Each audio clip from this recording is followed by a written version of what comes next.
तो सीएम योगी क्या कुछ कह रहे हैं आप? महोदय, दुष्यंत कुमार ने एक बात कही थी कि तुम्हारे पांव के नीचे कोई जमीन नहीं,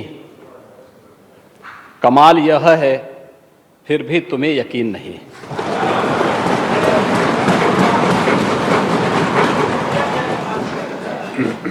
उन्हें जमीनी हकीकतों की कोई जानकारी नहीं है। और तुलसीदास जी ने बात कही भी, समरथ को नहीं दोष गुसाएं। ऐसे ही लोगों पे बातें अक्सर से सही बैठती हैं, क्योंकि जो लोग जन्म से चांदी के चम्मच में खाने के आदी हैं,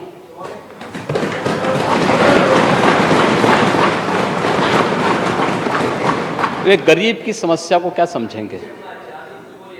ओह, मैं आ रहा हूं, वहां भी आ रहा हूं मैं भी। क्या मुख्यमंत्री जी, वे एक गरीब की पीड़ा को क्या समझेंगे? एक किसान की पीड़ा को क्या समझेंगे? एक दलित की पीड़ा को भी क्या समझेंगे? और अति पिछड़ों और पिछड़ों के साथ क्या इन्होंने व्यवहार किया था, ये किसी से छुपा हुआ नहीं है। ये तो पूरा प्रदेश जानता है, पूरा देश जानता है। महोदय, महान किसान नेता और भारत के पूर्व प्रधानमंत्री चौधरी चरण सिंह जी ने कहा था कि देश की प्रगति का मार्ग इस देश के गांव, गलियों, खेत और खलिहानों से होकर के जाता है। चौधरी चरण सिंह जी की बातों को वास्तव में समाजवादी पार्टी ने अपने कालखंड में थोड़ा भी ध्यान में रखा होता तो उत्तर प्रदेश के इतिहास में सर्वाधिक किसानों ने इनके कालखंड में आत्महत्या नहीं की होती।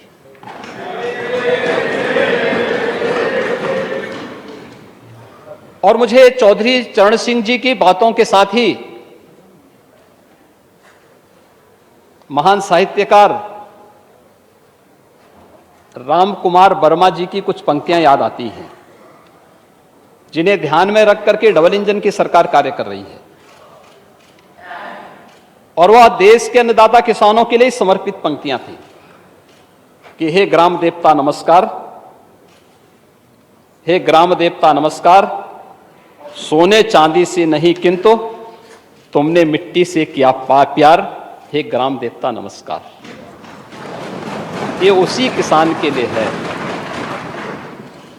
क्योंकि सोना चांदी से प्यार करने वाले लोग अन्नदाता किसान के महत्व को नहीं समझेंगे, उसके महत्व को समझ नहीं पाएंगे, उसकी पीड़ा को भी नहीं समझ पाएंगे। और इसीलिए जब बाढ़ और सूखा जैसे मुद्दे पर चर्चा की बात आई तो उस मुद्दे को लगातार विषयांतर करने का प्रयास हुआ। अगर भारत की खेती की बात होती है तो नेता विरोधी दल उसके साथ बाड़ी शब्द भी जुड़ता है, पशुपालन भी उसका पार्ट है। और जिस सांड की आप बात कर रहे हैं ना, ये सांड भी उसी का हिस्सा है। आपके समय में ये बूचड़खानों के हवाले होता था, हमारे समय में यही पशुधन का पार्ट बना हुआ है। और इसीलिए उस सच्चाई को आपको स्वीकार करना चाहिए कि आप अपनी विफलता को छुपाने के लिए, कुछ पेपर की कटिंग थी, लगता है कि होमवर्क करते समय शिवपाल जी ने कुछ पुरानी कटिंग भी बीच बीच में रखवा दी है, क्योंकि ये तो इतिहास गवाह है कि जब परिवार में सत्ता का संघर्ष आगे बढ़ता है तो कुछ ना कुछ चीजें तो सामने आएंगी। और पुराने जो है अनुभवी नेता हैं, शिवपाल जी तो इतना पापड़ बेले हैं तो कुछ तो सामने आएगा, कुछ तो परिणाम सामने आने चाहिए।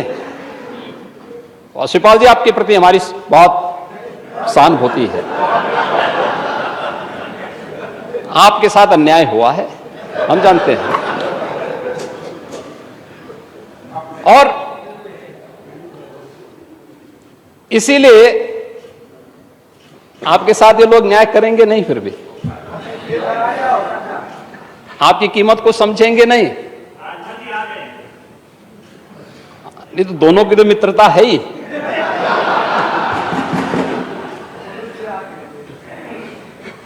और महोदय, मैं यहीं से प्रदेश के अन्नदाता किसानों के बारे में मैं आऊंगा। जो नेता विरोधी दल ने जो बातें रखी उन सब पे चर्चा करूंगा।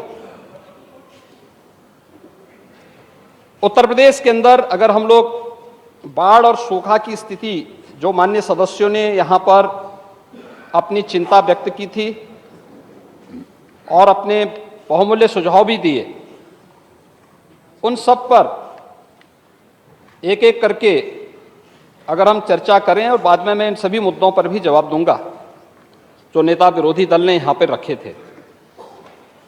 खासतौर पर उत्तर प्रदेश के अंदर आज के दिन अगर हम देखेंगे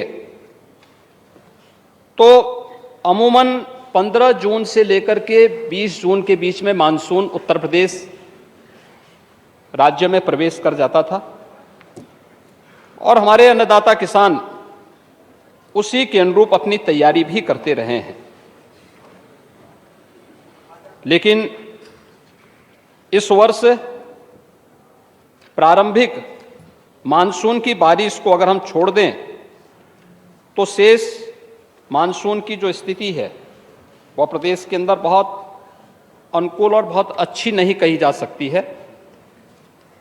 महोदय, खासतौर पर अगर आज के दिन पर भी हम देखेंगे तो आधा उत्तर प्रदेश ऐसा है जहां पे काफी कम बारिश हुई है, और सामान्य से भी इसकी स्थिति काफी कम है, कमजोर है।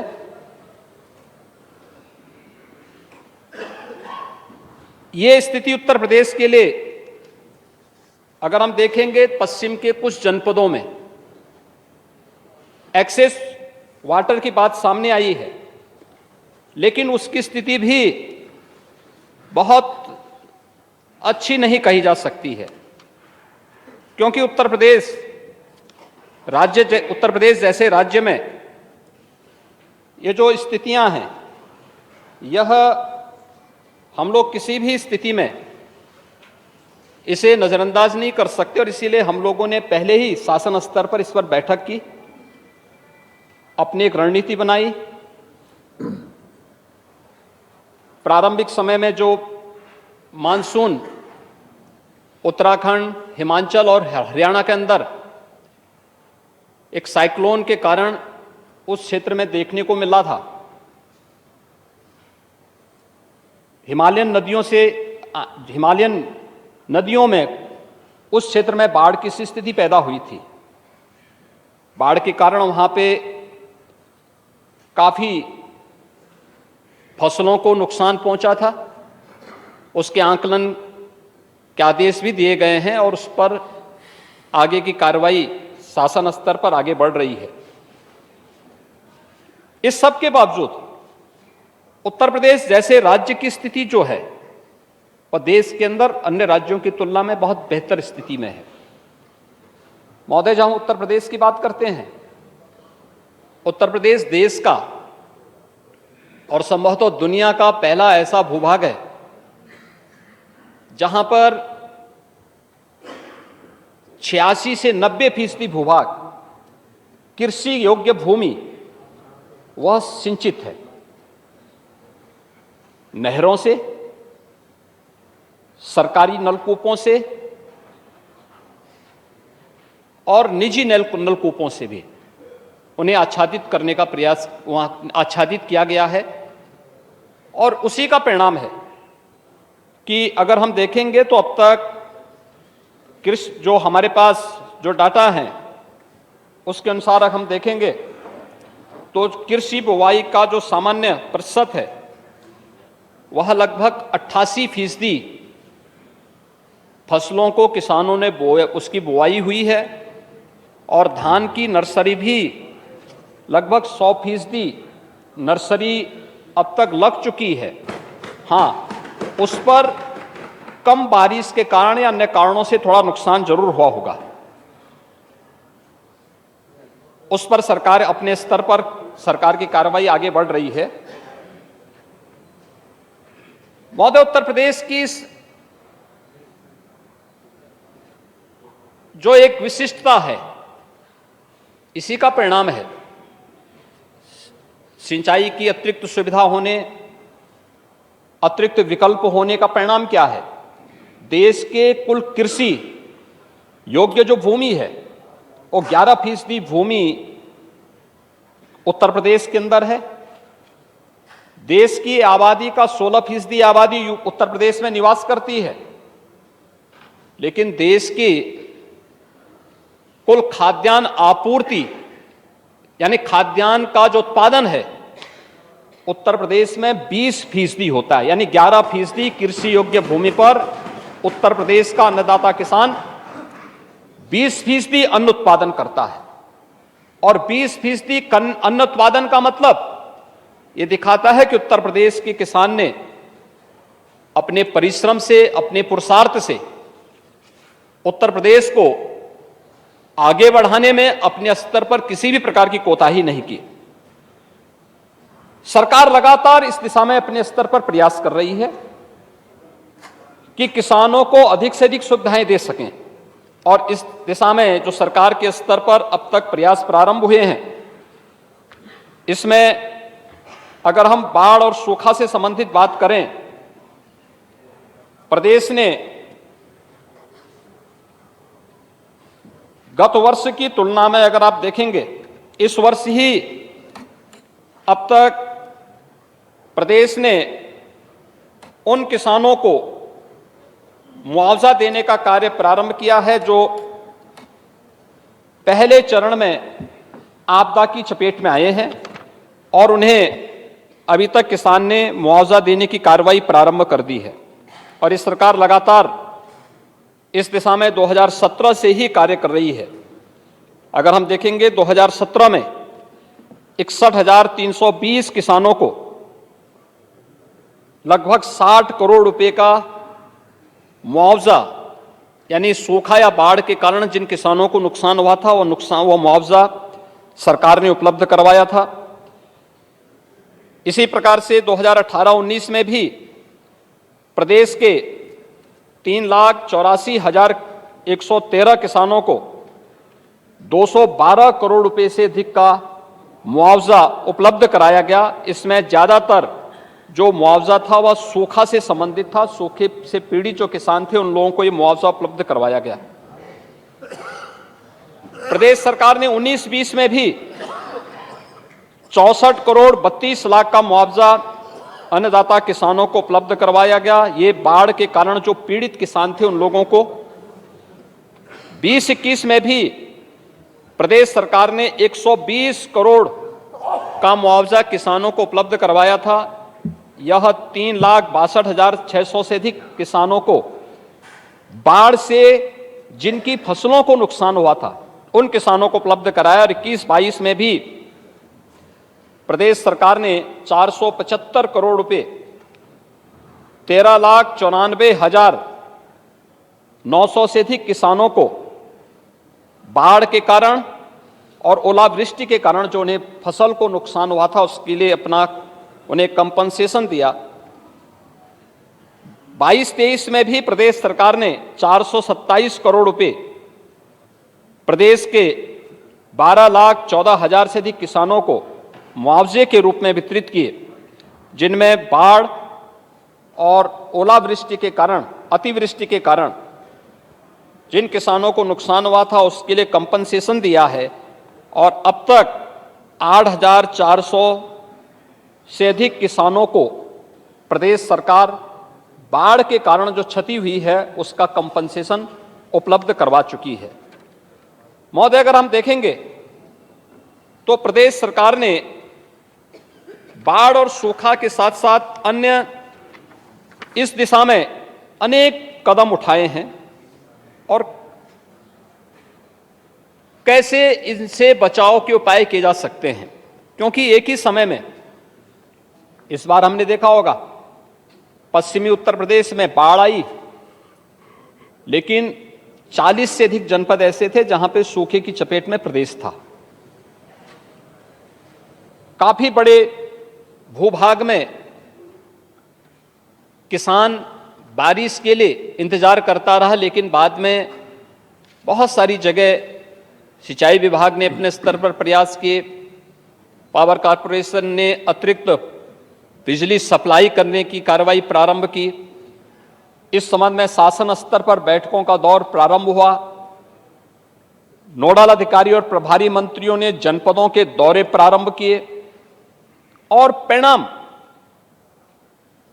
धीरे धीरे ये प्रक्रिया आगे बढ़ती गई और आज प्रदेश सरकार ने इस दिशा में जो प्रयास प्रारंभ किए, उस दिशा में जो कार्य प्रदेश सरकार ने किए, बाढ़ पीड़ितों की राहत के भी जो कार्य किए गए, जिन क्षेत्रों में बाढ़ आई, पहली बार हुआ है 2017 से। मुझे याद है 2017 में जब मैं लखीमपुर खीरी के गांव में और सीतापुर में भी एक गांव में बाढ़ पीड़ितों से मिलने के लिए गया था, तो बाढ़ पीड़ितों को राहत के लिए उस समय तक सूखे ब्रेड उपलब्ध कराए जाते थे, कोई मुआवजा नहीं दिया जाता था। आपदा राहत कोष के पैसे का बंदरबांट ज्यादा हो जाता था। मैंने उसी दिन पूछा, मैंने कहा भी ये क्या राहत में केवल ब्रेड उपलब्ध कराया जा रहा है, सूखा ब्रेड? तो लोगों ने कहा, तो मैं स्वयं उस दिन सायकाल 2017 में ही वापस आया, आकर के मैंने स्वयं बैठक ली और हम लोगों ने उस समय तय की एक राहत किट तैयार करने के लिए, जिसमें हर बाढ़ पीड़ित को 10 किलो चावल, 10 किलो आटा, 10 किलो आलू, दाल, तेल, नमक, मिर्च मसाले, देसलाई, बरसाती, मोमबत्ती, ये सभी केरोसिन, ये सभी कुछ उपलब्ध करवाने की व्यवस्था भी की और महिलाओं के लिए डिग्निटी किट की व्यवस्था भी प्रारंभ की। और मुझे बताते हुए प्रसन्नता है कि अभी तक इस वर्ष बाढ़ पीड़ितों में जो पश्चिमी उत्तर प्रदेश में बाढ़ आई थी, वहां पर 26,964 ड्राई राशन किट वहां पर उपलब्ध करवाई गई, उन बाढ़ पीड़ित क्षेत्रों में उपलब्ध करवाई गई। 2,550 डिग्निटी किट उपलब्ध करवाई गई। 909 बाढ़ शरणालय बनाए गए और पशुओं के चारे की व्यवस्था भी उन क्षेत्रों में पीड़ित परिवारों के लिए उपलब्ध करवाई गई। प्रभावित क्षेत्रों में मेडिकल कैंप लगाने के साथ साथ पशुओं के टीकाकरण की व्यवस्था भी की गई। बाढ़ बचाव के लिए अतिरिक्त नौकाओं की व्यवस्था भी वहां पर की गई। उन सभी क्षेत्रों में अगर हम देखेंगे तो जो स्थिति थी वह प्रशासन की कार्रवाई से और जनप्रतिनिधियों की सक्रियता से बहुत जनता में आपदा के बावजूद भी एक संतुष्टि का भाव देखने को मिला था। मैं स्वयं उन क्षेत्रों का दौरा करने के लिए गया था, हमारे मंत्रीगण गए थे, मंत्रियों ने वहां कैंप किया और पब्लिक में एक संतुष्टि का भाव वहां देखने को मिला। सामान्यतः प्रदेश के अंदर जब हम बरसात के एवरेज को देखते हैं, ये 430 mm का एक माना जाता है कि वर्ष भर में 430 mm बरसात उत्तर प्रदेश के अंदर होनी है। लेकिन महोदय, आपने लगातार पिछले कुछ समय से देखा होगा कि जब मौसम चक्र में किसी प्रकार की कोई विसंगति आती है, चाहे वह ग्लोबल वार्मिंग के कारण आता हो या किसी भी अन्य कारणों से, उसका दुष्प्रभाव सबसे अधिक किसी पे पड़ता है तो अन्नदाता किसान है। और अन्नदाता किसान उससे किस रूप में प्रभावित होता है कि 400 1 से लेके 430 mm की जो एवरेज बारिश की वार्षिक जो एवरेज है, उसमें से जून माह से अब तक ही हम लोगों ने देखा कि 353 mm की बारिश तो हुई, लेकिन वह एक साथ एक जगह पे मूसलाधार रात्रि भर, जैसे आप देख रहे होंगे। मैं धन्यवाद दूंगा नेता प्रतिपक्ष विरोधी दल को कि उन्हें गोरखपुर की चिंता हुई। गोरखपुर में कल से लगातार बारिश थी, रात्रि भर बारिश पड़ी। 133 mm की बारिश केवल एक रात्रि में गोरखपुर में पड़ी है, गोरखपुर सिटी के अंदर पड़ी है।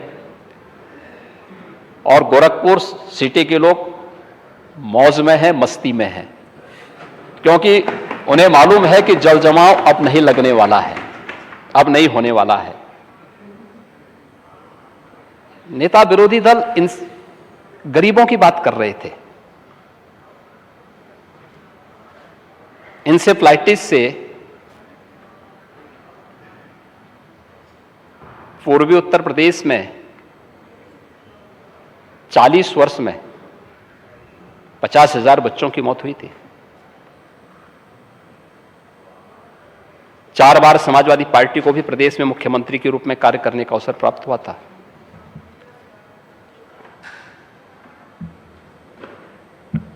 नब्बे फीसदी जो बच्चे थे मरने वाले, जो असमय काल कलवित हुए, वे दलित, अल्पसंख्यक और अति पिछड़ी जाति के थे। क्या यहां पीडीए नहीं था क्या?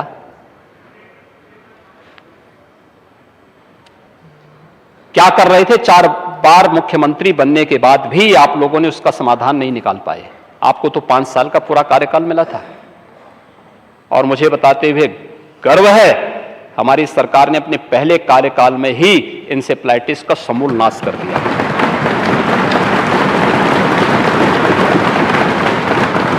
आज आप जाइए कुशीनगर में, महाराजगंज में, देवरिया में, गोरखपुर में, सिद्धार्थनगर में, संत कबीर नगर में, बस्ती, बहराइच, बलरामपुर, श्रावस्ती, गोंडा, लखीमपुर खीरी, पीलीभीत या फिर सहारनपुर तक आप चले जाइए, इंसेफ्लाइटिस समाप्त, घोषणा होनी बाकी है। क्या कर रहे थे लोग? यानी इन्हें स्वास्थ्य सुविधाएं, आज नेता विरोधी दल आज सरकारी हॉस्पिटल में मरीज इसलिए आ रहा है क्योंकि उसको दवा मिल रही है, उसे डॉक्टर मिल रहे हैं। आपके समय में न डॉक्टर थे और न ही दवा थी। अपनी विफलता को छुपाने के लिए आपको वहां पर किसी गरीब का आना और गरीब को आयुष्मान सुविधा में 5 लाख रुपए की स्वास्थ्य बीमा का कवर मिलना, यह भी इनको बुरा लगता है। क्या ये आयुष्मान भारत की सुविधा जो प्रदेश के अंदर 10 करोड़ गरीबों को प्राप्त हो रही है, क्या इसमें उत्तर प्रदेश का नागरिक नहीं है क्या? ये 10 करोड़ लोग उत्तर प्रदेश के ही लोग हैं। आपके लिए वह जाति हो सकती है, आपके लिए वो वोट बैंक का मुद्दा हो सकता है, हमारे लिए उत्तर प्रदेश का नागरिक एक परिवार है, परिवार, और परिवार भाव के साथ कार्य करते हैं। इसलिए हर हॉस्पिटल की व्यवस्था को, चूंकि विरासत में एक जर्जर व्यवस्था मिली थी, इसलिए उस व्यवस्था को ठीक करने में, दुरुस्त करने में थोड़ा वक्त तो लगेगा, लेकिन उसको लाइन अप करने में जो वक्त लगे, लेकिन उमड़ती हुई भीड़ इस बात को प्रदर्शित करती है कि पहले से सुविधा बेहतर हुई है, इसलिए लोग विश्वास के साथ वहां आ रहे हैं। अगर विश्वास न हो क्यों लोग आएंगे? अगर पब्लिक को विश्वास ही नहीं था तो क्यों आपको वोट दिया? दिया ही नहीं वोट पब्लिक ने, फिर से नकार दिया। मैंने कहा ना 14, 17, 19, 22 और फिर चिंता मत करो, 24 में खाता भी नहीं खुलने वाला है।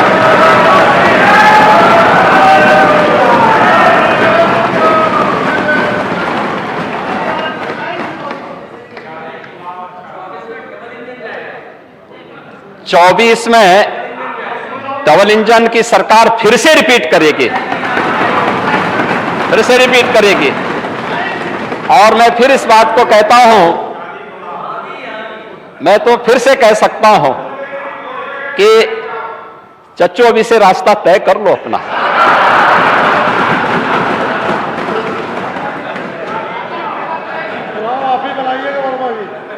देखो,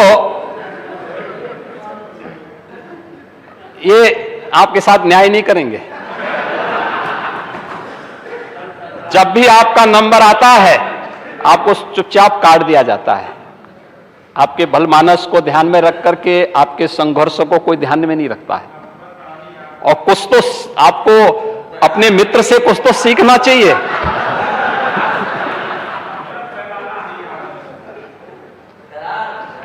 नहीं, ये दरार नहीं है।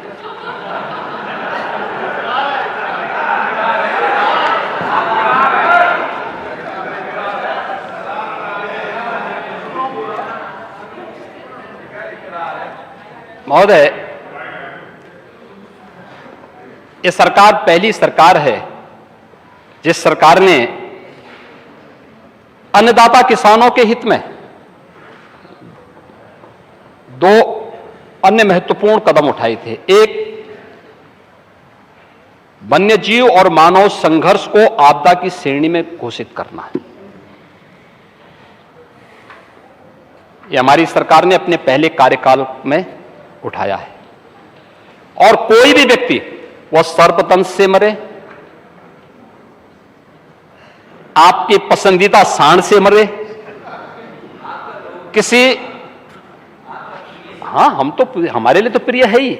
हम तो नंदी के रूप में पूजा करते हैं सांड की, हम तो करते ही हैं। शिवपाल जी, क्या आप नहीं करते हैं? क्या करते हैं ना? तो कुछ तो समझाया करो।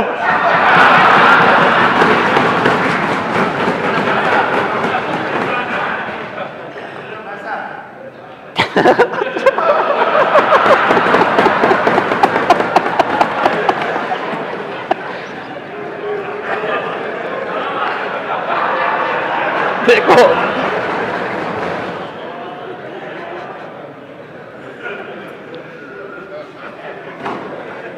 सर्पदंश से, वन्य जीव से, सांड के मारने पर, ये सभी को आपदा की श्रेणी में घोषित करने वाला उत्तर प्रदेश देश का पहला राज्य है।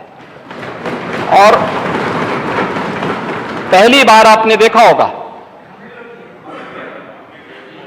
ठीक है, आपको अवसर नहीं मिल पाया। जनता ने इस लायक नहीं समझा कि आप कर नहीं सकते, इसलिए कहा कि भाई आप बाहर जाइए।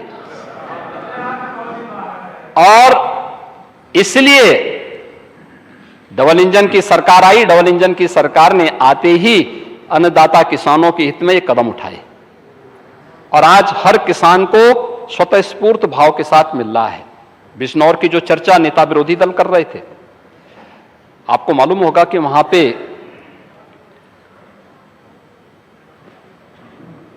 20 ऐसे तेंदुए वहां से निकाल करके रेस्क्यू किया गया है, और 6 टीमें लगातार वहां कैंप कर रही हैं। वन्य जीवों के प्रति आपका ये भाव मुझे लगता है कि थोड़ा चिंता पैदा करता है। हम किसान को सुरक्षा भी देंगे, लेकिन साथ साथ वन्य जीवों को रेस्क्यू के माध्यम से सुरक्षित स्थानों पर उन्हें पहुंचाने का कार्य भी करने की तैयारी सरकार कर रही है, और सरकार उसके प्रति बहुत चिंतित है। सरकार लगातार वहां पे वन विभाग के लोग और इसके विशेषज्ञ कैंप कर रहे हैं, लगातार वहां पर कार्य किया जा रहा है, और हर एक को हम लोगों ने इस दिशा में प्रयास किया है। महोदय, यहां पर मैं नेता विरोधी दल को एक और पूछना चाहता हूं, ये जो प्रधानमंत्री आवास योजना से लाभान्वित 55 लाख लोग हैं उत्तर प्रदेश के अंदर, क्या ये पीडीए के पार्ट नहीं है? क्या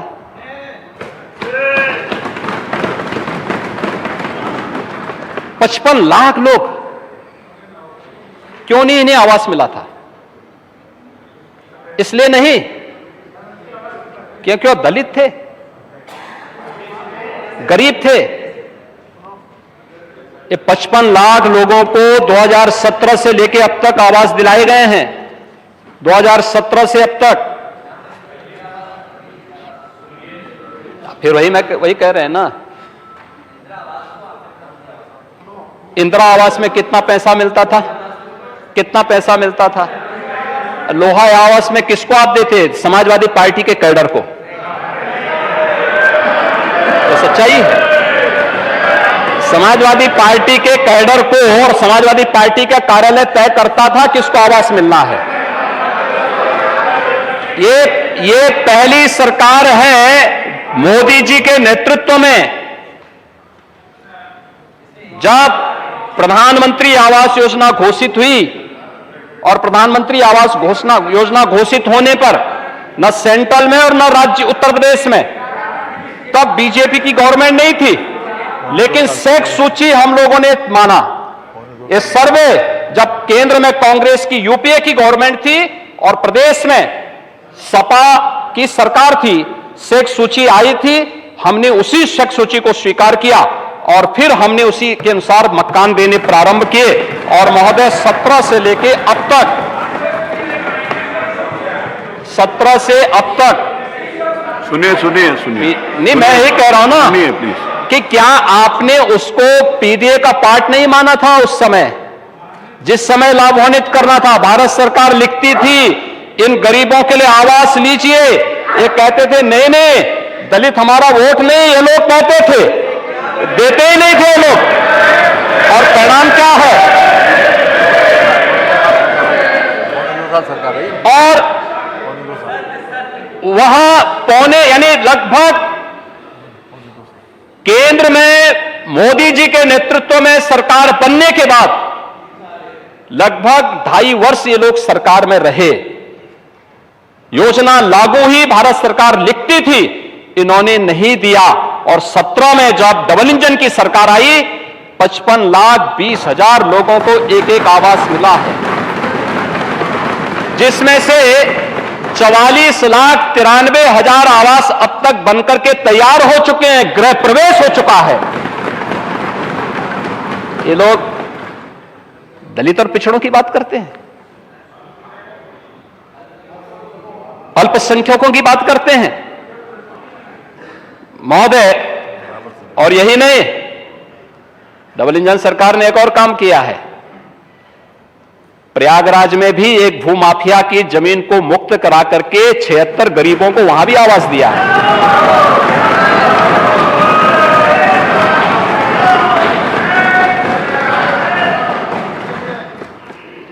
महोदय, उत्तर प्रदेश के अंदर अब उसी सच्चाई पे हम आ जाते हैं जिसको कह रहे हैं कि क्या किया है। सिंचाई की बात मैं करता हूं। मैं मानता हूं कि वहां 12 से 17 के बीच में चाचा भतीजे के बीच में द्वंद्व का शिकार उत्तर प्रदेश के लोग होते रहे, और यही कारण था कि भतीजे को लगता था कि कहीं ऐसा ना हो कि चाचा हावी हो जाए, इसलिए पैसा ही नहीं देते थे, पैसा ही नहीं देते थे। परिणाम था सिंचाई 12 से 17 के बीच में। आ रहा हूं, बहुत चिंता मत करो, आपकी सारी जिज्ञासाओं को दूर कर दूंगा एक झटके में, अभी एक एक करके। 8 परियोजनाएं पूर्ण हो पाई थी 12 से 17 के बीच, और 17 से 22 के बीच में हम लोगों ने 20 परियोजनाओं को पूरा किया है। सिंचन क्षमता 12 से 17 के बीच में 1,95,900 हेक्टेयर को हुआ, 1,95,900 हेक्टेयर, और 17 से 22 के बीच में 23,17,000 हेक्टेयर भूमि को सिंचाई के अतिरिक्त सुविधा प्राप्त हुई है, जिससे 44 लाख किसान सीधे सीधे लाभान्वित हुए हैं। वही मैं कह रहा हूं ना, तो देखिए सच्चाई हमेशा थोड़ा कड़वी होती है और सत्य को स्वीकार करने की सामर्थ्य भी होनी चाहिए। वही मैं कह रहा हूं ना महोदय। इसी प्रदेश के अंदर कुल जो नलकूप हैं, राजकीय नलकूप और निजी क्षेत्र में नलकूप, काफी बड़े पैमाने पर है। यद्यपि जहां पे नहरों का संजाल नहीं बच पाया है, बड़ी यानी नहरें नहीं जा पाई, रजवाहा नहीं जा पाए, गोल नहीं जा पाए, उसके क्रम में वहां पर किसानों ने पहले से ही, प्रगतिशील किसान रहा है, खेती बाड़ी प्राचीन काल से ही मां गंगा की इतनी कृपा रही कि यहां की जो भूमि थी अत्यंत उर्वरा थी। लोग खेती बाड़ी में विश्वास करते थे, परिश्रम पर विश्वास करते थे। अपने पुरुषार्थ से उन्होंने इस धरती से उस कालखंड में अन्न उत्पादन के माध्यम से अपनी समृद्धि का मार्ग प्रशस्त किया था। और यहां पर प्रदेश में भी हम लोगों ने इस दिशा में कार्य प्रारंभ किया।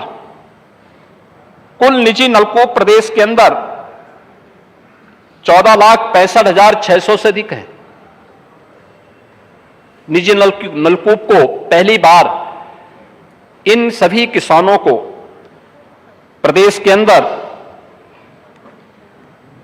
गत वर्ष हम लोगों ने विद्युत बिल में 50% की छूट दी है। पहली बार किसानों को यह सुविधा प्राप्त हुई है उत्तर प्रदेश के अंदर। क्या कर रहे थे लोग? इन लोगों के पास किसानों के लिए कोई यानी किसानों के हित में करने के लिए कुछ भी नहीं था।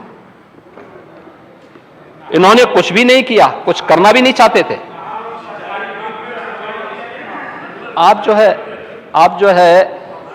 आप तो अभी इससे पहले तो वहां से बोलते थे, अब जो है फिर रोज रोज अपना चले। मैं ईश्वर से प्रार्थना करूंगा कि आप हमेशा वहीं बैठे रहें।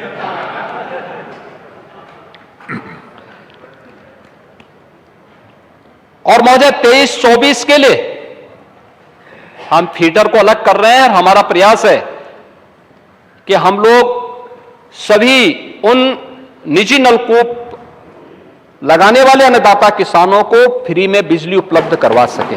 हमने बजट का प्रावधान कर लिया है। 1500 करोड़ रुपए बजट का प्रावधान हम कर चुके हैं। फीडर के सेपरेशन की कार्रवाई चल रही है और इस समयबद्ध तरीके से आगे बढ़ेगी। प्रदेश के अंदर इसके साथ ही प्रदेश सरकार के द्वारा जो तमाम अन्य कार्यक्रम किए गए, इसमें नलकूपों के सोलर पंप के माध्यम से उन्हें सोलराइज करने की कार्रवाई, अब तक हम लोगों ने 45,342 ऐसे किसानों को इससे आच्छादित किया है और 23-24 के लिए 30,000 किसानों को इसके साथ जोड़ने की कार्रवाई हमारी प्रचलित है। प्रदेश के अंदर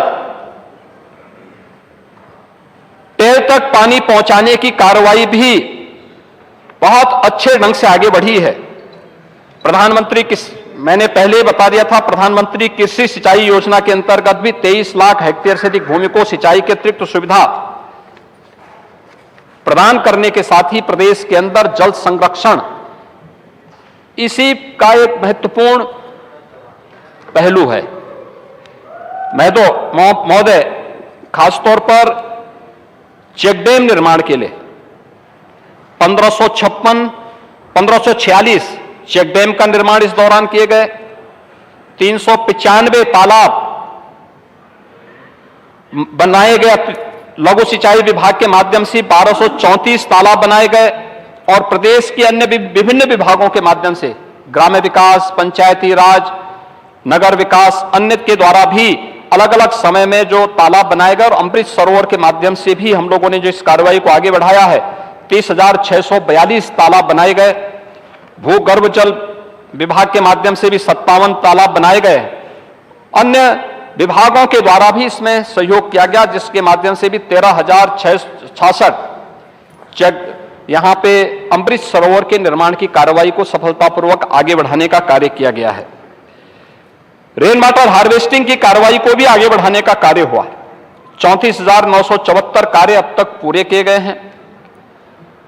रीयूज एंड रिचार्ज स्ट्रक्चर के लिए भी 30,739 कार्यक्रम किए गए और हर जनपद में उन नदियों को जो कभी नदी के शकल में थी, बाद में एक समय के साथ वे समाप्त सी हो गई थी, उन्हें पुनर्जीवित करने की कार्रवाई 9 नदियों को अब तक पुनर्जीवित किया गया है और लगभग 66 पे यह कार्य हमारा वर्तमान में चल रहा है, जिन्हें हम पुनर्जीवित करने की कार्रवाई को तेजी के साथ आगे बढ़ा रहे हैं। भूगर्भीय जल के स्तर में सुधार लाने के लिए भी प्रदेश सरकार के द्वारा अनेक कदम उठाए गए हैं और इस कार्यक्रम को भी प्रदेश सरकार तेजी के साथ आगे बढ़ा रही है। महोदय, प्रदेश ने विद्युत की आपूर्ति क्या स्थिति थी, ये किसी से छुपा हुआ नहीं है। 2017 के पहले और 2017 के बाद विद्युत की आपूर्ति पहले जिला मुख्यालयों पे और वह भी वीआईपी डिस्ट्रिक्ट हुआ करते थे, यानी डिस्ट्रिक्ट भी वीआईपी हुआ करते थे। उन जिलों में बिजली मिलती थी, शेष जिले उससे वंचित रहते थे।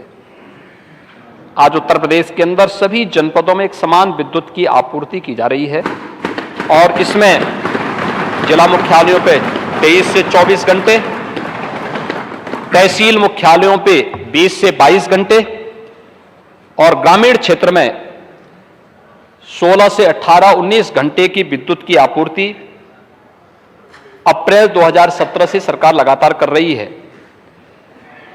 मजरों की विद्युतीकरण की कार्रवाई 1,21,000 से अधिक मजरों को विद्युतीकरण से युक्त किया गया, इस दौरान किया गया। प्रदेश के अंदर 35/11 के केवीए के 1528 सब स्टेशन की स्थापना भी की गई। प्रदेश के अंदर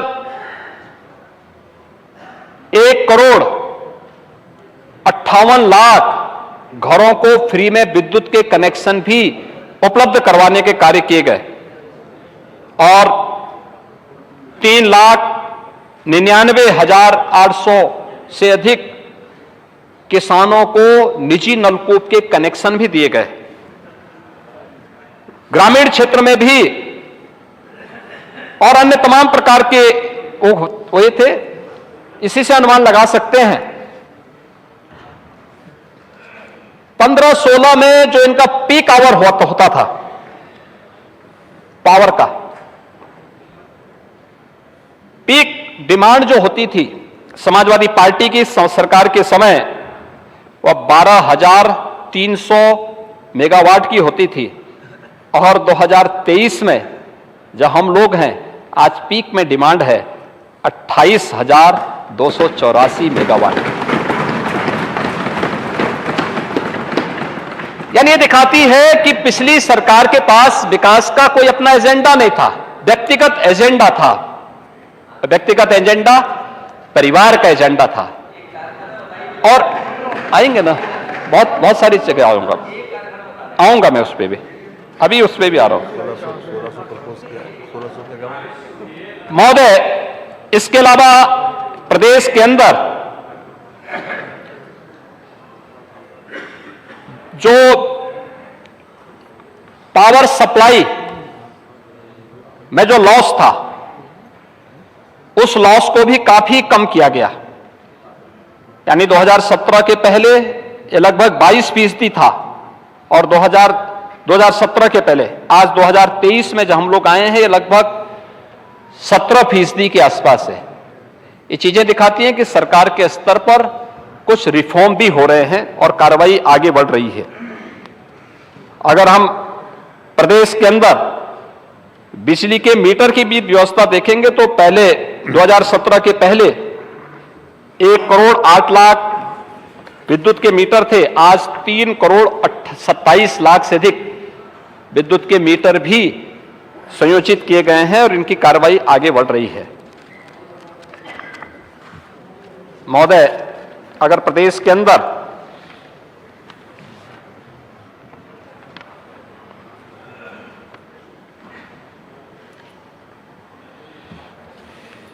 हम लोग प्रदेश के अंदर इस कार्रवाई को आगे देखेंगे तो विद्युत उत्पादन के क्षेत्र में 12 से 17 के बीच में 4,839 मेगावाट के विद्युत के उत्पादन की क्षमता इन लोगों ने अर्जित की थी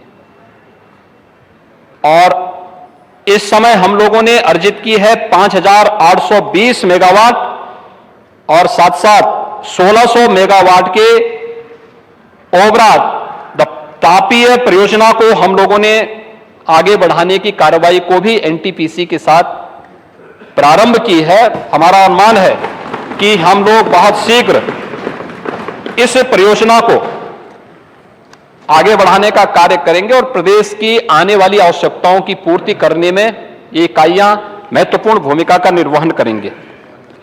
प्रदेश के अन्नदाता किसानों की ये चर्चा कर रहे थे।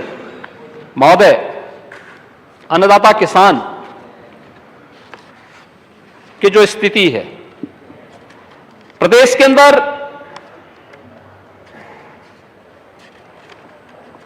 मुझे आश्चर्य होता है एमएसपी क्या होता है। नेता विरोधी दल को संभवतः मालूम नहीं होगा, मालूम होना चाहिए। शिवपाल जी, थोड़ा आपको बताना चाहिए था। महोदय देखिए, धान 2014 में जो कह रहे थे कि कितना दाम बढ़ा है और उस समय की स्थिति क्या थी 2014-15 में ही मैं देखता हूं धान की जो एमएसपी थी वह थी 1360 रुपये धान सामान्य में। शिवपाल जी, आप इसके बारे में कुछ जानकारी रखते होंगे, आप थोड़ा सुन लीजिए। आज महोदय उसी धान की एमएसपी 23-24 में सरकार ने 1360 की बजाय 2183 रुपये सीधे किसानों को दी है।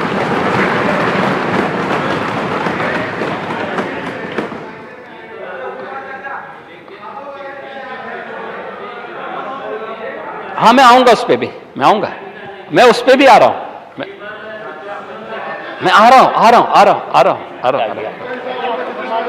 धान ग्रेड ये 1400 एमएसपी थी और आज 2203 रुपया वर्तमान में दी जा रही है। ज्वार हाइब्रिड 1530, वर्मा जी नोट करिए, 1530, हाँ पर नोट कर लीजिए ना आपके लिए, 3180 रुपये, 3180, 1530 का 3180 रुपया। ज्वार 1550, ये मलडंडी जो है 1550, ये 14-15 में था, आज इसका एमएसपी दिया जा रहा है 3225 रुपया। बाजरा खाएंगे सेहत ठीक होगी, 1250 इसका एमएसपी था, आज पैसा दिया जा रहा है 2500 रुपया। क्या दोगुना नहीं है क्या? मक्का, इनके समय में मक्का का दाम दिया जाता था, वह भी प्रोक्योर नहीं किया जाता था। मक्का का प्रोक्योरमेंट हमारी डबल इंजन की सरकार ने प्रारंभ किया था, समाजवादी पार्टी सरकार ने नहीं। अभी आता हूं उस पे भी, घबराओ मत, उस पे भी आ रहा हूं मैं।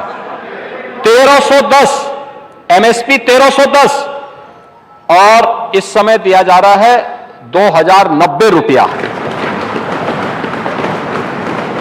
उड़द 4350 और आज मिल रहा है 6950। मूंग 4600 और इस समय दिया जा रहा है 4558। अरहर 4,350 आपके समय में, और वर्तमान में 7,000 रुपया। तिल समाजवादी पार्टी सरकार में दिया जाता था 4,600 रुपया, और आज दिया जा रहा है 8,635 रुपया। और ऐसे ही मैं रबी की फसल के बारे में भी बता देना चाहता हूं। एमएसपी कितना बढ़ा है, संभवतः नेता विरोधी दल को रबी और खरीफ का अंतर महसूस नहीं होता होगा। फसल थोड़ा, मैं आ रहा हूं ना उस पे भी, मैं आ रहा हूं उस पे, आप चिंता मत करो। का प्लांट एक नहीं बनाया, मैं सुन रहा था शायद बता देंगे, एक प्लांट नहीं बनाया इन्होंने, एक नहीं बनाया इन्होंने। अब गेहूं एक मंडी बनाई हो तो बता दें, अध्यक्ष महोदय, एक मंडी बनाई हो तो बता दें। वो भी आता हूं मैं, आपकी इन सभी शंकाओं को दूर करूंगा भी। गेहूं समाजवादी पार्टी की सरकार के समय 1,450 रुपये, आज 2,125 रुपया। जौ 1,750 रुपये, समाजवादी पार्टी की सरकार के समय 5 कंपनियों ने खरीद लिया। 1,735 रुपया। अध्यक्ष महोदय, लेकिन किसान को क्या मिला? सब लोग शांत है ना। अरे 5 कंपनियों ने पूरा गेहूं खरीद लिया, इनका पार्टी की सरकार के कंपनियों ने गेहूं खरीद लिया। आज 5,335 रुपया। अरे जब आप बोले सब लोग शांत है ना। मसूर, सुनिए, आप बात सुनो, आप बात सुनिए। सुनने की सामर्थ्य भी होनी चाहिए महोदय। मसूर 3,075 रुपये समाजवादी पार्टी की सरकार के समय रेट मिल रहे थे किसानों को, आज किसानों को रेट मिल रहा है 6,000 रुपया।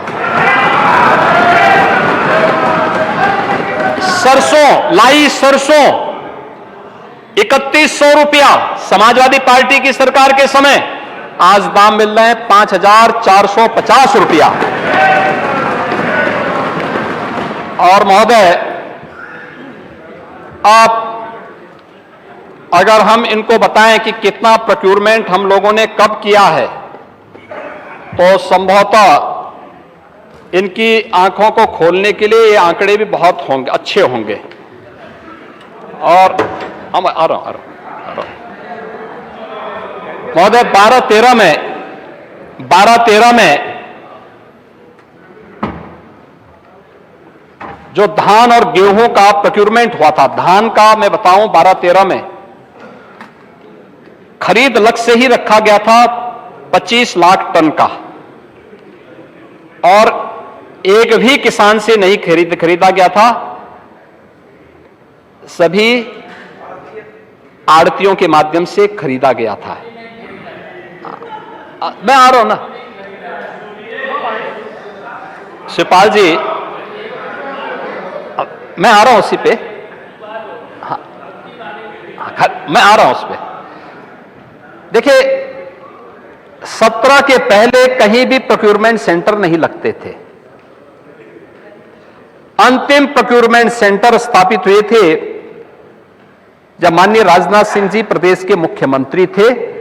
उस समय उन्होंने किसानों से सीधे खरीदने की व्यवस्था की थी, और उसके बाद से यह व्यवस्था पूरी तरह समाप्त कर दी गई। आज प्रदेश के अंदर धान के लिए भी, गेहूं के लिए भी, मकई के लिए भी, बाजरा के लिए भी बाकायदा प्रोक्यूरमेंट सेंटर स्थापित होते हैं। एमएसपी का दाम दिया जाता है। मंडी शुल्क को 2% से 1% भी हम लोगों ने किया, और यही नहीं किया, सरकार ने इससे भी आगे जाकर के व्यवस्था बनाई कि अगर किसान की उपज का दाम मार्केट में ज्यादा है तो किसान को मार्केट में अपनी उपज को बेचने की पूरी स्वतंत्रता होनी चाहिए। उसमें कोई कैप नहीं होना चाहिए, किसी प्रकार का, किसी भी प्रकार की उस पर कोई सख्ती नहीं होनी चाहिए। किसान के हित के लिए सरकार के द्वारा उठाया गया कदम है। और उसी पे अगर मैं आता हूं कि प्रदेश ने अगर इस दौरान जो खरीदारी की, 2017 में 36,99,000 मीट्रिक टन का प्रोक्यूरमेंट किया था, जिसके माध्यम से किसानों को 8,06,46 किसानों को 6,011 करोड़ रुपए का भुगतान किया गया। 2018-19 में 52,92,000 मीट्रिक टन का प्रोक्यूरमेंट किया गया। 9,231 रुपए अन्नदाता किसानों के खाते में डीबीटी के माध्यम से भुगतान किए गए। 11,27,195 किसानों को इसका भुगतान किया गया। 2019-20 में 37 लाख मीट्रिक टन से अधिक का गेहूं क्रय किया गया। 7,53,414 किसानों को 6,889 करोड़ रुपए से अधिक की धनराशि डीबीटी के माध्यम से दी गई। 21-22 में 56,41,000 मीट्रिक टन का प्रोक्यूरमेंट किया गया, जिसमें 13,01,753 किसानों को 11,141 करोड़ रुपए से अधिक की राशि डीबीटी के माध्यम से भुगतान की गई। और अगर आप पिछले 6-7 वर्षों का देखेंगे तो महोदय 224 लाख मीट्रिक टन से अधिक का प्रोक्यूरमेंट गेहूं का अन्नदाता किसानों से किया गया, और जिसके माध्यम से 41,299 करोड़ रुपए का भुगतान डीबीटी के माध्यम से सीधे सीधे किसानों के खाते में किया गया। महोदय यही नहीं, ऐसे ही प्रदेश के अंदर अन्य सभी नकदी फसलों के साथ ही अन्य उसमें भी अन्नदाता किसान से सीधे प्रोक्यूरमेंट की कार्रवाई प्रदेश सरकार के द्वारा की गई, और प्रदेश सरकार लगातार इस बात के लिए प्रतिबद्ध है कि किसी भी स्थिति में एक अन्नदाता किसान की उपेक्षा न हो। किसान के हित को सर्वोपरि रखते हुए ही सरकार ने अनेक कदम उठाए हैं, और खासतौर पर प्रदेश के अंदर मोदी जी के प्रधानमंत्री बनते ही प्रधानमंत्री फसल बीमा योजना लागू की गई। प्रधानमंत्री फसल बीमा योजना का परिणाम हम सबके सामने है। 2017 से 2022-23 के बीच अगर हम प्रधानमंत्री फसल बीमा योजना से लाभार्थी किसानों की संख्या देखें, या आपदा के कारण जिन किसानों को नुकसान होता है उन किसानों की संख्या देखें, तो लगभग 50 लाख किसान प्रधानमंत्री किसान सम्मान निधि से लाभान्वित हुए हैं, जिनके पास इस दौरान 4,228 करोड़ रुपए डीबीटी के माध्यम से उन सभी किसानों को प्रधानमंत्री किसान सम्मान निधि के माध्यम से उन्हें पहुंचाने का कार्य हुआ था। इसके साथ ही प्रदेश के अंदर किसानों को अलग अलग समय में जो लाभार्थी किसानों को, यानी चाहे वह रबी हो खरीफ हो, इन सभी फसलों में इस सुविधा का लाभ दिया गया। प्रदेश के अंदर मुख्यमंत्री कृषक दुर्घटना बीमा में भी जिन किसानों की दुखद मौत हुई, जनहानि हुई, वहां पर सरकार ने अनेक रिफॉर्म किए, और अब तक 9,710 यानी 23-24 में प्रदेश सरकार ने 750 करोड़ रुपए केवल इसी के लिए बजट रखे, और इसमें 9,710 किसानों को अब तक 435 करोड़ से अधिक की धनराशि का वितरण भी किया गया है। ये किसानों के हित में, और किसानों के हित में अब किसान ही नहीं, किसी भी किसान परिवार का, कोई भी किसान है, अगर उस किसान के परिवार का कोई सदस्य इस आपदा की चपेट में आता है, खासतौर पर लाइटनिंग का मामला होता है, आकाशीय बिजली से जो मौतें होती हैं उसमें उसकी चपेट में आ रहे हो, आपदा की श्रेणी में वे आते हैं, लेकिन किसी भी अन्य दुर्घटना के कारण मौत होती है, तो कृषक दुर्घटना बीमा योजना के अंदर उसे आच्छादित करते हुए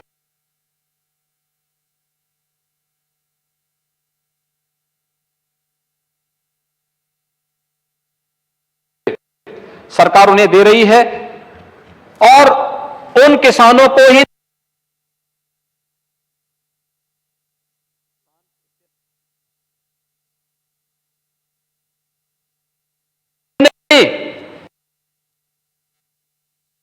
का लाभ 2,61,00,000 किसान प्राप्त कर रहे हैं और 2,61,00,000 किसानों को अब तक 59,105 करोड़ रुपए डीबीटी के माध्यम से 2,61,00,000 किसानों के खाते में अब तक गए हैं। महोदय, इसके साथ ही प्रदेश ने जो बड़ी डींगे हाँक रहे थे नेता विरोधी दल, ऐसे लगता था कि इन्होंने जैसे कोई कुबेर का खजाना खोला था। अब इनके कुबेर के खजाने को देख लो। मुख्यमंत्री राहत कोष से 12 से 17 के बीच में नोट कर ले इनका कुबेर का खजाना क्या था। कुल 552 करोड़ रुपए प्रदेश के गरीबों को वितरित हो पाए थे, 552 करोड़। और 17 से 23 के बीच में इसी दौरान जो लाभान्वित होने वाले लोगों की संख्या है 1,37,990 और जो राशि है 552 की तुलना में 2,325 करोड़ रुपए।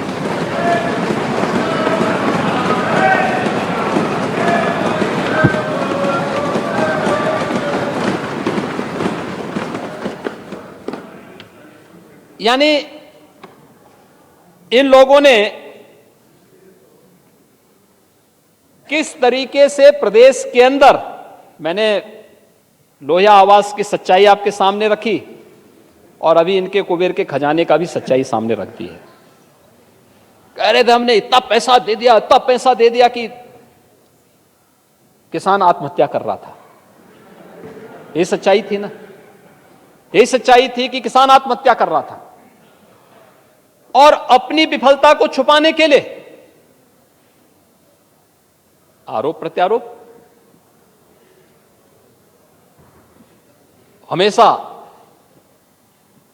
धोखा देने की प्रवृत्ति एक स्थिति होती है हमेशा। कभी चाचा को धोखा दे दो, कभी बहन जी को धोखा दे दो, कभी भाई साहब को धोखा दे दो, कभी किसी को दे दो। ये प्रवृत्ति हमेशा होती है और वही स्थिति आज भी है। जब असत्य ही असत्य ही बोलना है, असत्य वाचन ही करना है, तो ये लगातार इस प्रकार की चीजें चलती हैं।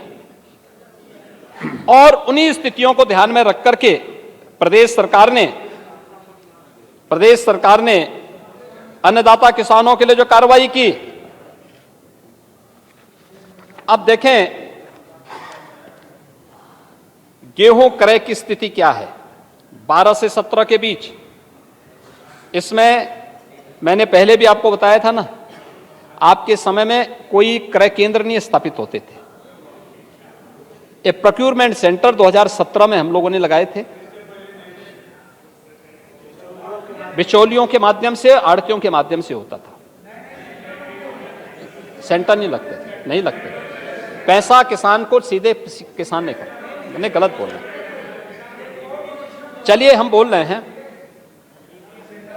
12 से 17 के बीच में आप देख लीजिए ना, आपकी जो प्रोग्रेस है वही मैं बता रहा हूं। चलिए आप लगाते थे, आप पे अन्नदाता किसान का विश्वास नहीं था और परिणाम क्या है आप देख लीजिए। 12 से 17 के बीच में हम मानते हैं, हाँ,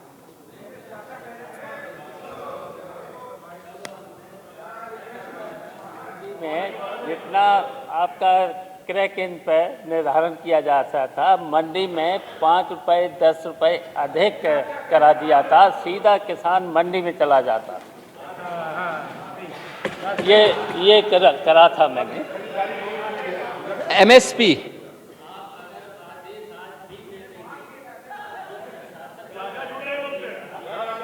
कभी क्रय केंद्र पे जाएगा ही नहीं किसान, सीधा मंडी में चला जा। आ जाएंगे आपने और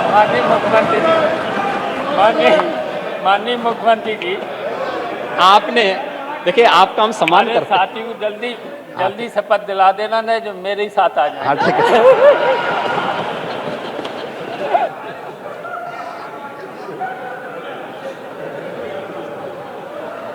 आपने, शिवपाल जी, आपने अगर ये इमला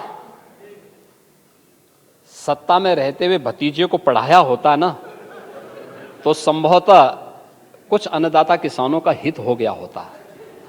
लेकिन भतीजा है कि सुनने को तैयार ही नहीं आपकी बात को। तो इंजीनियर हो गए, फिर मुख्यमंत्री हो गए।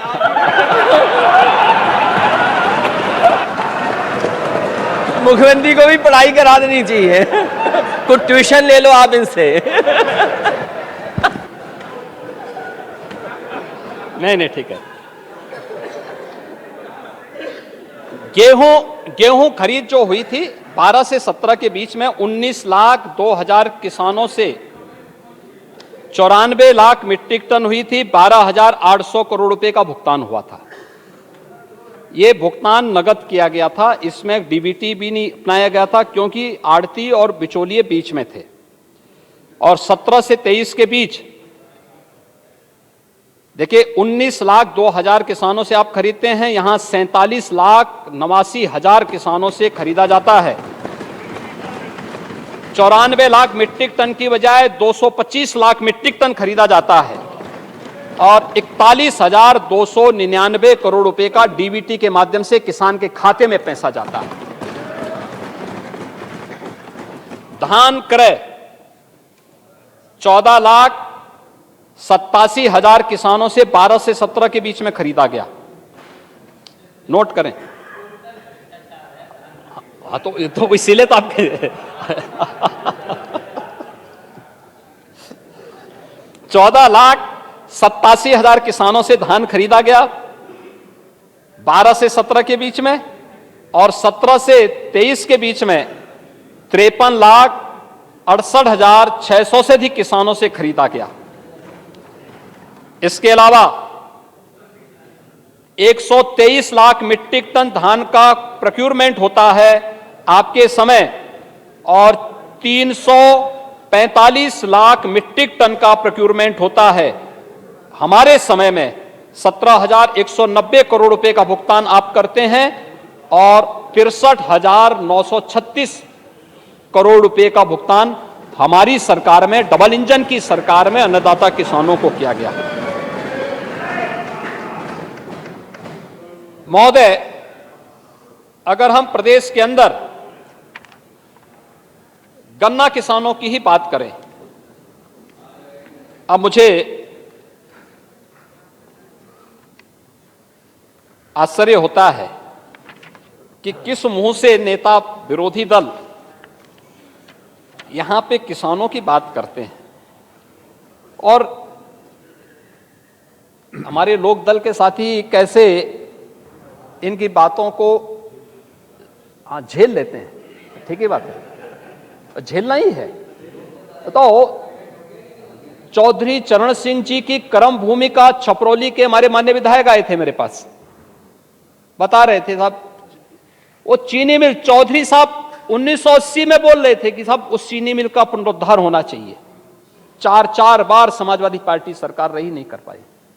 और मुझे बताते हुए प्रसन्नता है कि चौधरी साहब के सपने को साकार हमारी सरकार ने किया, डबल इंजन की सरकार। आज छपरौली की चीनी मिल चल रही है ना, सौदेबाजी जो है मुनाफा भी कमा लेगी। चिंता मत करो। अब महोदय आ रहा हूं उस पे भी, पेमेंट। अब देखो, पेमेंट की ही आप बात कर रहे हैं, पेमेंट की आप बात कर रहे हैं। 12 से 17 के बीच में समाजवादी पार्टी की सरकार के समय 95,200 करोड़ रुपए का भुगतान कुल हुआ था, है ना। और हमारी सरकार के समय, डबल इंजन की सरकार ने अब तक गन्ना किसानों को 2,16,000 करोड़ रुपए का गन्ना मूल्य का भुगतान किया है। क्या ये भुगतान नहीं है क्या? अरे बालियान साहब, आप तो इतने बुजुर्ग हैं, देखिए आप अब बाकी पे भी आ रहा हूं मैं। अभी तो अभी मैंने शुरुआती की है। अभी मैं प्रयास कर ही रहा हूं कि आप अभी से कहने लग गए। मैं पहले इनकी असलियत तो बताऊं आपको। कहां किसान इनके एजेंडे में कभी था ही नहीं। आपसे ज्यादा वो जानते हैं। बगल में बालियान साहब बता दीजिए कितना बढ़ा है। आपको पता ही नहीं ना। आप जो है बाजरा को ही गन्ना बोल देते होंगे। गन्ना क्या होता है इनको पता ही नहीं, क्योंकि काफी दिनों से यहां रह गए हैं ना, यहां से बाहर नहीं निकले हैं। मैं वही कह रहा हूं ना, इसलिए पता ही नहीं कि बाजरा और गन्ने में क्या अंतर है। अगर पता होता तो संभवतः आप बगल में ही बालियान जी से बात कर लेते। और जाति की बात अलग है जी। देखो, जो मेहनत कर रहा हो बेचारा, मेहनत वो कर रहा है, उसी के पास सरकार की योजना का लाभ भी पहुंच रहा है। और इसीलिए हमारे यहां भारत का हर व्यक्ति किसान है। यहां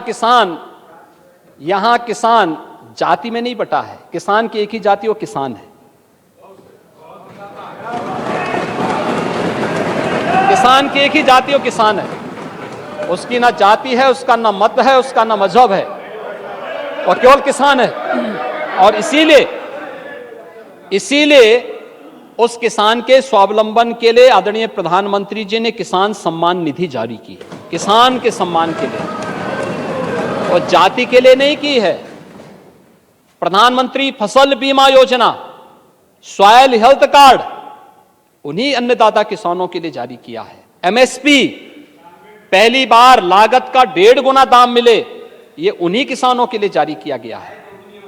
हाँ, मैं अब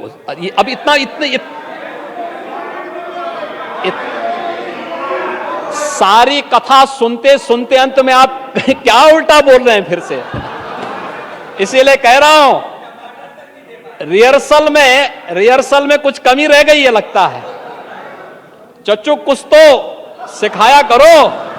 अब इस समय तो फुर्सत होगी, थोड़ा समय का उपयोग कर लो। देखिए, अभी आपके पूरा फुर्सत है, आपके पास भी। ये तो अभी 23 से 28 चल रहा है, 27 चल रहा है, और 27 से लेकर के 32 में भी फिर यही रिपीट होने वाला है। घबराइए मत।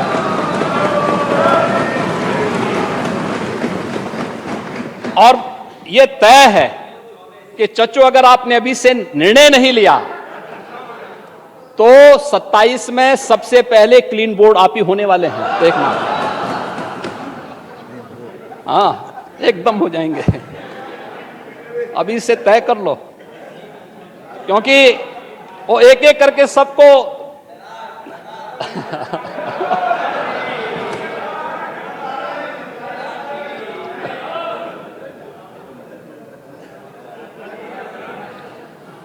अब लोक दल से जुड़े हुए हमारे जो माननीय सदस्य हैं, थोड़ा उस आंकड़े सुने।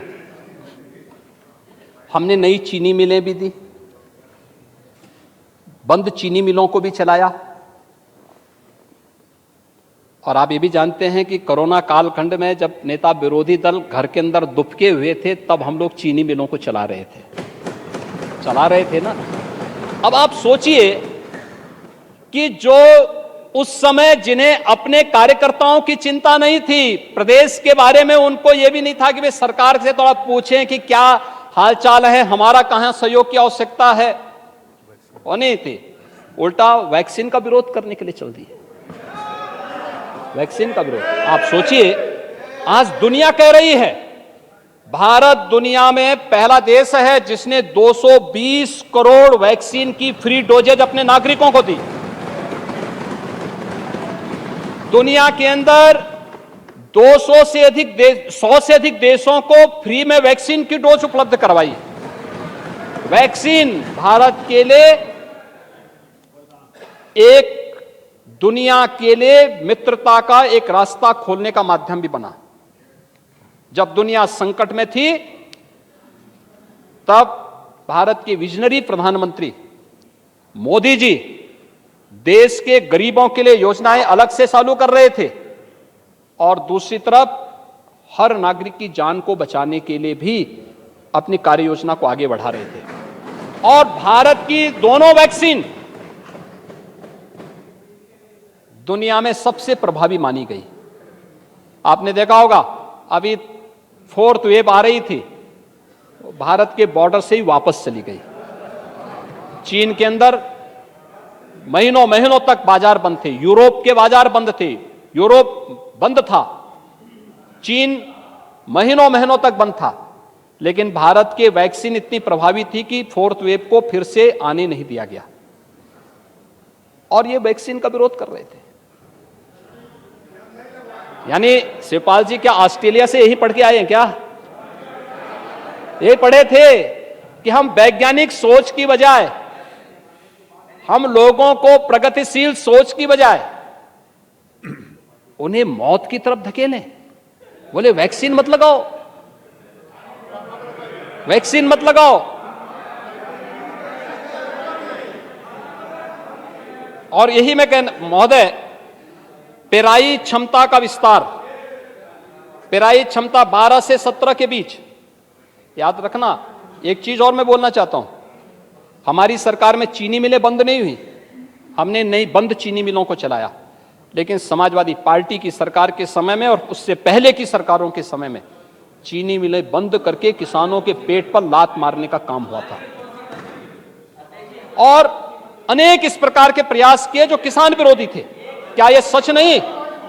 क्या यह सच नहीं? क्या अन्नदाता किसानों को गोलियां मारी जाती थी? क्या यह सच नहीं? पिछली सरकारों के समय उनको मुआवजा सही नहीं दिया जाता था। तो किसने चलाई थी? मैं वही पूछना चाहता हूं। तो किसी ने चलाई थी ना, मैं आप ही से पूछना चाहता हूं, मैं वही आपसे पूछना चाहता हूं। महोदय, पेराई क्षमता का विस्तार 12 से 17 के बीच में केवल 14,725 टीसीडी हुई और 17 से 22 के बीच में 78,900 टीसीडी का क्षमता का विस्तार होता है। पेराई, गन्ना पेराई 3,734 लाख मीट्रिक टन 12 से 17 के बीच में हुआ और 17 से 23 के बीच में 6,404 लाख मीट्रिक टन की पेराई हुई। चीनी उत्पादन 368 लाख मीट्रिक टन 12 से 17 के बीच और 17 से 23 के बीच में 682,44,000 मीट्रिक टन का उत्पादन होता है। महोदय, 12 से 17 के बीच में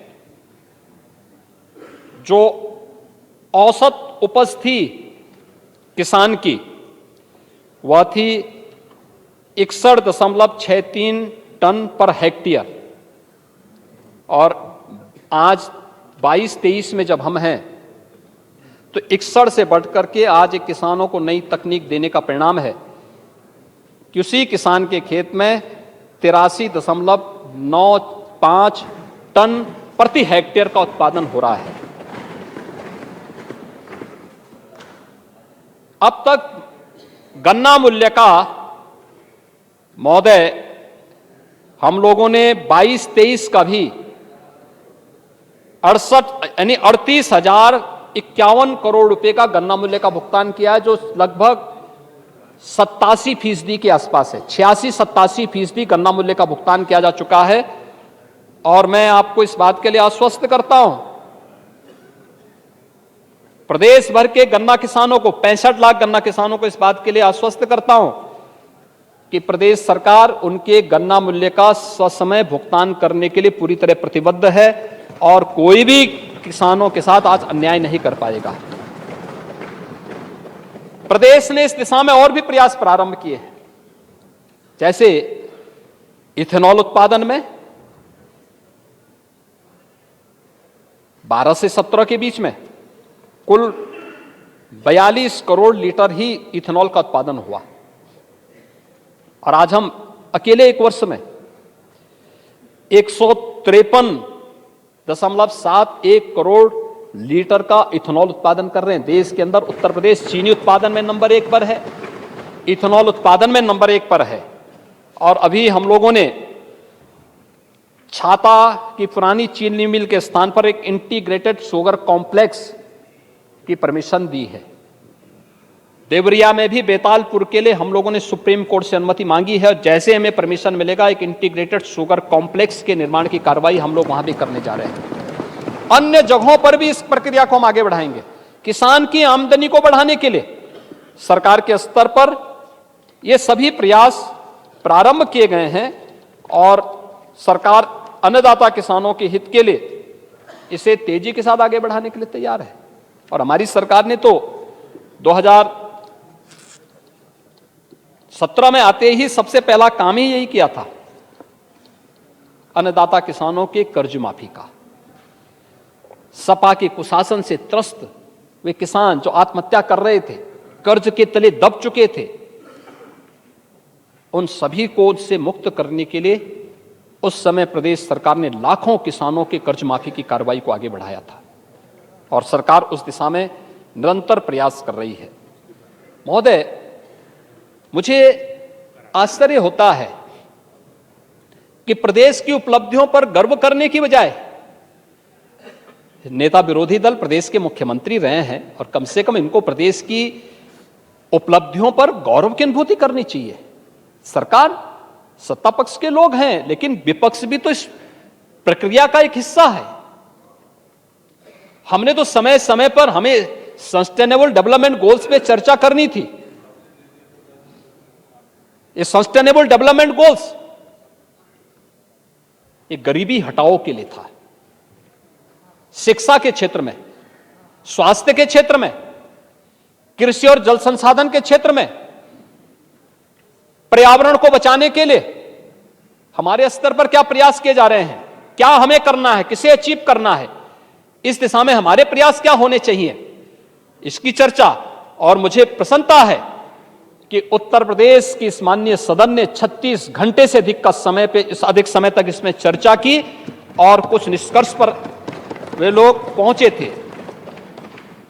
सदन ने एक नजीर प्रस्तुत की विधायिका के सामने, देश और दुनिया ने इसको सराहा, लेकिन मुख्य विरोधी दल वॉकआउट कर गया था।